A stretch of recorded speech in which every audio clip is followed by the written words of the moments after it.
Ngayong gabi, pinagdiriwang natin ang di matatawarang dedikasyon, sakripisyo at malasakit ng ating mga Kawangga Warriors. Sila ang matitibay na haligi ng PCSO, mga kawani at katuwang na patuloy na nagbibigay pag-asa sa bawat sulok ng bansa. Sila ang tunay na huwaran ng serbisyong publiko, tapat, taos-puso at walang hinihinging kapalit.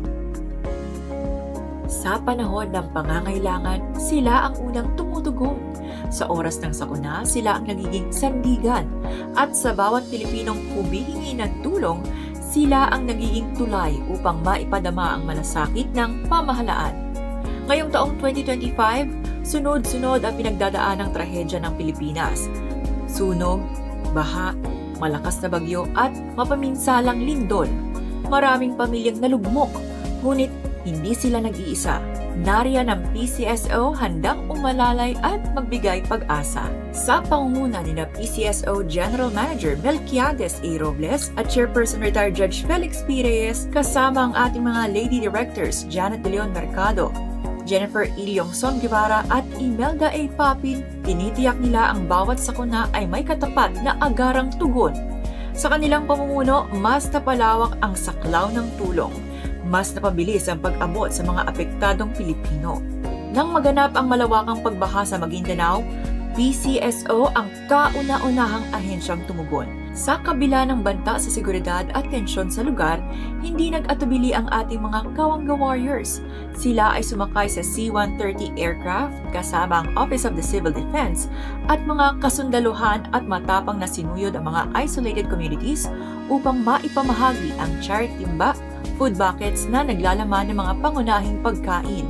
Tinungo rin ng ating Kawangga Warriors ang mga biktima ng sunog sa Legarda at Tondo, Maynila. Ang mga apektadong mga residente ng pagkabaha sa Quezon City ay sinaklolohan din ng ating mga Kawangga Warriors sa pangunguna ni Chief of Staff Jeremy S. Regino upang magbigay tulong at ayuda sa mga lumikas na dahilan ng matinding pagbaha sa kanilang lugar. Nang yanigin ng 6.9 magnitude na lindol ang lalawigan ng Cebu at habang patuloy ang malalakas na aftershocks, nananatiling matatag ang ating Kawangga Warriors. Bitbit ang 8,500 charity timba at 1,500 evacuation and food kits, tumungo sila sa iba't ibang evacuation centers sa Bogo, San Remigio at Borbon. Hindi sila nag-atubili, hindi sila natakot, tulong lamang ang nasa kanilang puso. Matatandaan din ang napakahalagang misyon na isinagawa ng PCSO, katuwang ang LRTA at MMDA, ang aid caravan patungong Cebu at Masbate. Hindi alintana ng mga Kawangga Warriors ang mahabang biyahe sa lupa, dagat at himpapawid, pati ang tindi ng init at pagod. 6 na araw silang napawalay sa kani-kanilang pamilya upang maihatid ang charity timba, kahon-kahon na gamot, evacuation kits at hygiene kits. Ito ay para sa mga nasalanta ng bagyong Tino sa 2 lalawigan. At nung nakaraang buwan, personal na tumungo si GM Robles sa Kabikulan upang dalawin ang mga naapektuhan ng bagyong Uwan.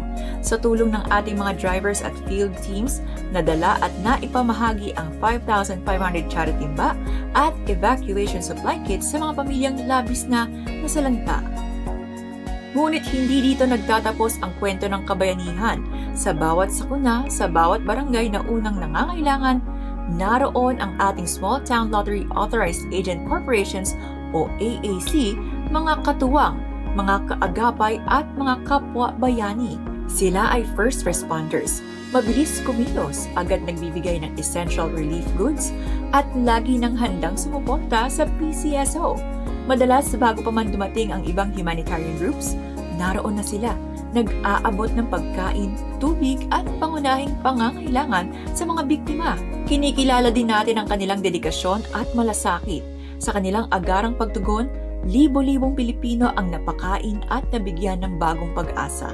Kaya't ngayong gabi, buong puso pong nagpapahayag ang PCSO ng pasasalamat sa ating STL-AAC partners sa inyong walang sawang suporta at pagpapatunay sa diwa ng pagtutulungan at malasakit.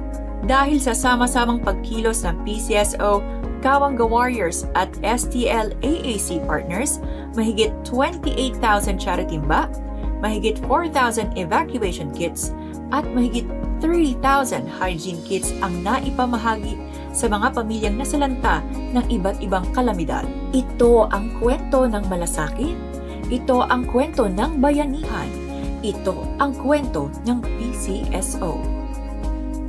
Ang pagiging Kawangga Warrior ay higit pa sa tungkulin.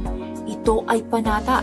Panatang maglingkod ng tapat, panatang magbigay ng bukas palad, panatang itaguyod ang kapakanan ng kapwa Pilipino anuman ang hamon.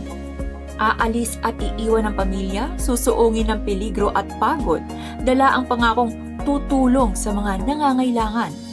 Sa likod ng bawat kwento ng tulong at pag-asa, naroon ang inyong sakripisyo, at sa likod ng bawat ngiti ng mga natulungan, naroon ang inyong pangalan. Salamat sa inyong dedikasyon, salamat sa inyong sakripisyo, salamat dahil kayo ang tunay na bayani ng Kawanggawa. Mabuhay ang mga STL partners! Mabuhay ang mga kawani ng PCSO! Mabuhay ang Kawangga Warriors!